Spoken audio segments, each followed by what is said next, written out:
Mbona siwasikii kwa sauti? Bunge la wananchi poa! Raila Amolo Odinga ria! Raila fire! Obungu ria! Sufuria ria! Bunge ria! Asanteni. Mimi najulikana kama Obungu Sospita Owich. Mimi ndiye kiongozi ama president wa Sufuria Revolution Movement Kenya. Mimi pia ndiye chairman wa Kenya Bunge la Wananchi Caucus. Kando na hayo, nina maneno mazito yenye nataka niyazungumzie nikiwa hapa Bunge la Wananchi hapa Nakuru. Nizungumuze ama niwache? Nitoboe, nisitoboe? Nimesikia wenzangu wakizungumzia maneno matatu jinsi yalivyotamkwa na Ruto. Wacha nitoboe, nisitoboe? Bwana William Samoei Ruto kumzungumzia maneno matatu, maneno yenye nataka nizungumzie nitie maanani sana ni maneno ya kupeleka watu binguni. Nataka niseme hivi, Wakenya wamelia na wameuliza nani alimchukua maisha ya Chris Musando. Leo inajulikana ni Ruto ndiye alimpeleka binguni. Ya pili, tunajiuliza nani alichukua maisha ya Yebei. Leo inajulikana ni Ruto alimpeleka Yebei na gari yake binguni. La tatu, leo tunamuuliza nani alimchukua maisha yake Bwana Jacob Juma. Tumepata jibu kwamba Ruto ndiye alimweka gari akampeleka binguni. Na tunataka tumwambie William Samoei Ruto, mimi ni kijana jasiri, nasema nilizaliwa siku ya kwanza, nitakufa siku hiyo tena, na siwezi kataa na sitaogopeshwa. Mimi sitatishwa, sitauziwa uoga, na kuna siku nitakosa kusema ukweli. Hakuna sheria ambayo imempa rais nguvu ya kuzungumza kuhusu maisha ya mtu, kumpeleka ama kumuua. Tunamwambia Ruto, wewe lazima utuambie ni sababu gani ikakufanya ukatumia hayo matamshi mabaya kwa binadamu.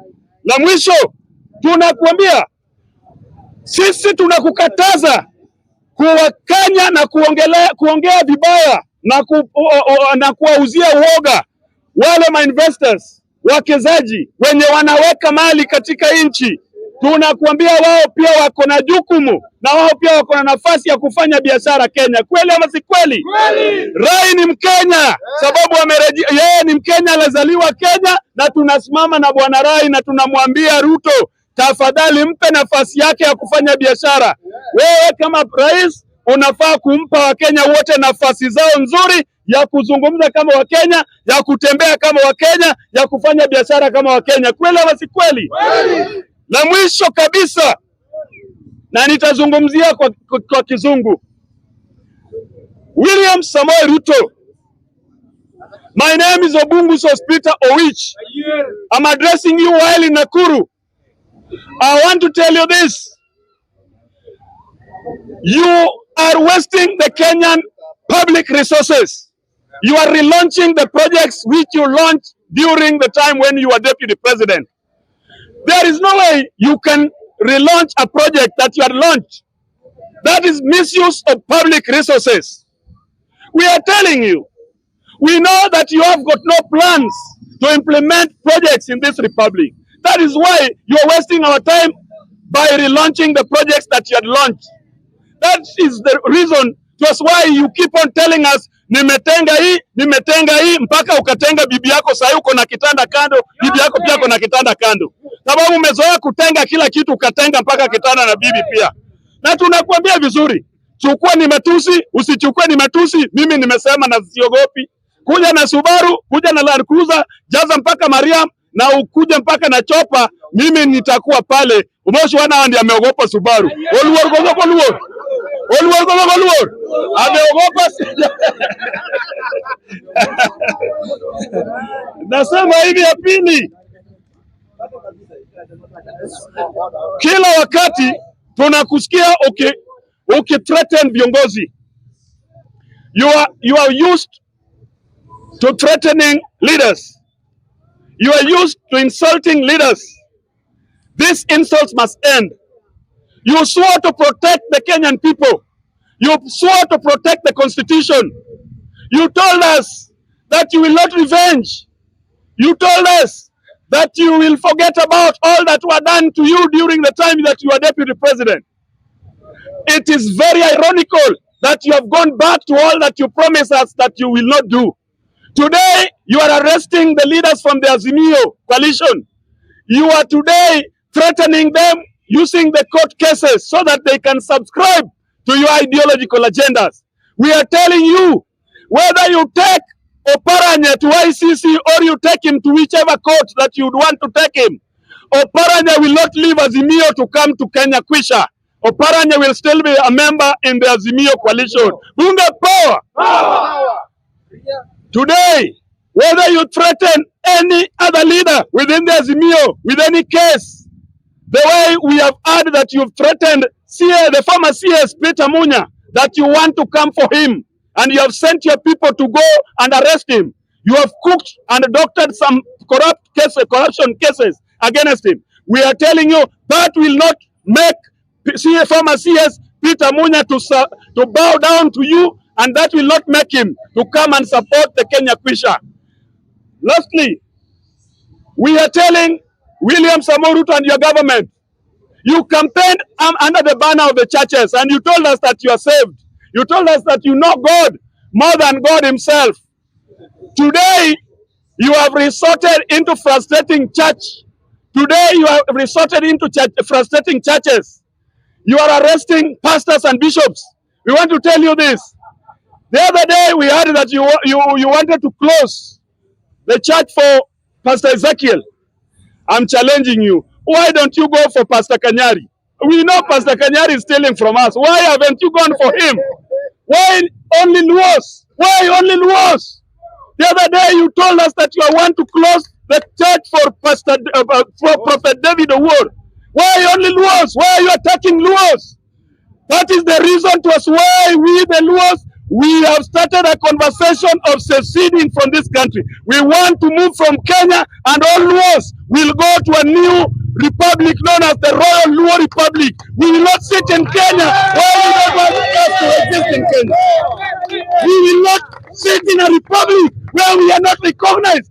We will not sit in a republic where we are not respected. We will not sit in a republic where when we talk, almost 1 hour is being threatened using a word, Subaru. We will not be in a republic whereby when Luos talk and speak their senses and their rights, then they're intimidated. We are saying no and no to intimidations. We are saying no to frustrations. We are saying Luo lives matters. Luos are part of this republic, and we did not come here to beg anybody. We belong to this country, and all resources are supposed to help us as Luo nation. Lastly on that, we have known the processes at which the bipartisan process has gone to.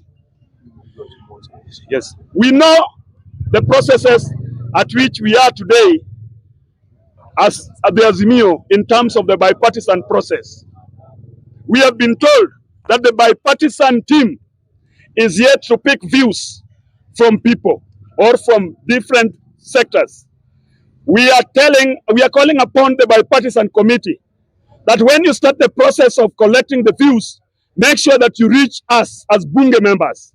Make sure that you call us to the table so that we also speak our mind. Bunge Ria! Yeah. Second, as Sufuria Revolution Movement, a movement that is associated with high cost of living, we know that this movement was formed out of the frustrations that our people were not even in a position of putting 3 meals on the table. That is the main reason to us why we formed this movement. We are telling the leaders in the bipartisan committee that us as Sufuria Revolution Movement, we are very happy and we want to appreciate you for prioritizing on the issue of high cost of living as the first agenda on the table.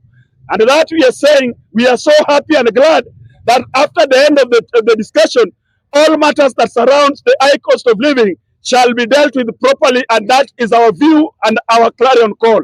We are also calling upon the bipartisan committee to involve us in the discussion so that we come there and we give our inputs. Awacho kutoka wacho. We know that BBI is coming. For those of you who doesn't know, Ruto is trying to bring BBI through backdoor. That is why he's forcing the opposition, the office of the opposition leader, to come back on the table, and he's also telling us that we must discuss the office of the Prime Cabinet Secretary. We want to tell him, during the times that Baba was pushing for BBI, you refused BBI and you said reggae must stop. Today you are the one who is pushing for reggae through backdoor. We are telling you as Kenyan people that we are not after positions. We are not after the office of the opposition leader. We voted Raila Amolo Odinga to be the president of this republic, and we don't want you to tell us that Raila Amolo Odinga should be the leader of opposition. Kwani, you want to tell us that we Luos, we only belong to the opposition and we cannot make it to the presidency. On 2027, Raila Amolo Odinga is coming back full swing. Raila power! Raila Ria! Respect Uhuru Muigai Kenyatta. Uhuru has served this country and Uhuru must be respected. The family of the former president Uhuru Muigai Kenyatta must be respected. Uhuru must be accorded maximum respect because he has served this country as the former head of state. We want you to respect Uhuru the same way you'd also want to be respected after you have left that position. That is all that we are calling upon. This guy known as Rigathi Gachagua, every day we know that you are obsessed with Raila Amolo Odinga. Every now and time, when you wake up, it is Raila Amolo Odinga. When you are taking tea, it is Raila Amolo Odinga. When you are retiring to bed, instead of calling your wife, the Mama Dorcas, to come so that you can at least make some love with her, you are saying, Raila Amolo Odinga, where are you? You have even forgotten that Mama Dorcas is your wife. You are calling Raila Amolo Odinga even during the odd hours that you are not supposed to be making love with your wife. We're telling you, please, Baba is not your age mate. Baba is the most respected person in this republic. Baba has served us. Baba is a statesman. Baba must be respected in all equal measures. Even if you don't want him to be on that seat as the president of this republic, you don't have the powers to keep on insulting him. He has his daughters, he has his children, he has his supporters, and Baba is respected worldwide. Wanabunge, asanteni sana kwa kutupea nafasi mzuri ya kuzungumza na nyinyi, na chenye natushangaza sana ni Baba alituambia atatupea 6,000 akikuwa president. Ruto akasema atachukua uongozi na wanahustlers wote atawapea maisha mazuri. Tumeshtuka na tukagadhabishwa kwamba Ruto anatuambia ili upate 7,000 uza jicho moja Worldcoin. Ili upate 7,000 ya Ruto uza jicho moja. Tunamwambia Ruto hatuwezi uza maisha yetu na hatuwezi register katika mashetani. Tumejua vizuri unatuweka katika mashakaola nyingine ili pesa itoke na wengine wapate pesa. Hiyo sisi hatukuji kwa hiyo mashakaola. No to Shakaola, no. No to Shakaola, no. No to Shakaola, no. Nikimalizia ya mwisho kabisa, sababu mimi ndio nafunga. Sababu ambayo inatufanya tuseme sisi Wajaluo tunatoka katika Kenya ni kwa sababu ya yale yote ambayo tunatendewa kama Wajaluo. Ya kwanza, sisi kama Wajaluo tunagadhabishwa jinsi tunapewa nafasi ya kuzungumza katika nchi.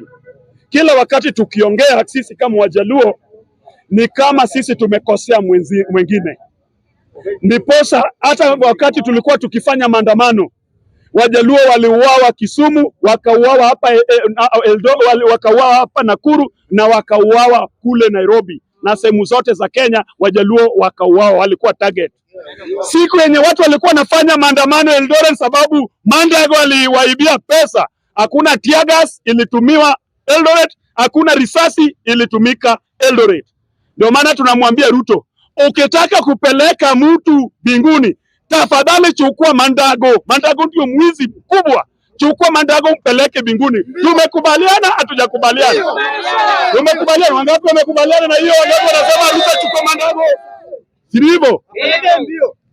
Na sisi tunasema kama Wajaluo, sisi tunapenda Wakikuyu, tunawapenda Waluya, tunawapenda Wakamba, tunawapenda Wakabila wote, na nyinyi wa Nakuru. Mimi nawapigia asante Wajaluo pamoja na kila kabila ambao wanaishi Nakuru kwa kupendana. Musiwe na vita ya kijamii, muzidi kupendana na mfanye biashara kama Wakenya. Hakuna mtu awatishi hapa. Sisi tutazidi kukuja hapa, polisi walete Land Cruiser hapa, wamwage mavi hapa, walete makojo, tutazidi kukuja hapa, na mimi nitazidi kukuja Nakuru. Hakuna mwenye atanitoa Nakuru. Hawa watu wa bunge wa Nakuru, hakuna mwenye atawatoa hapa. Mzidi kukaa hapa. Asanteni na Mungu awabariki.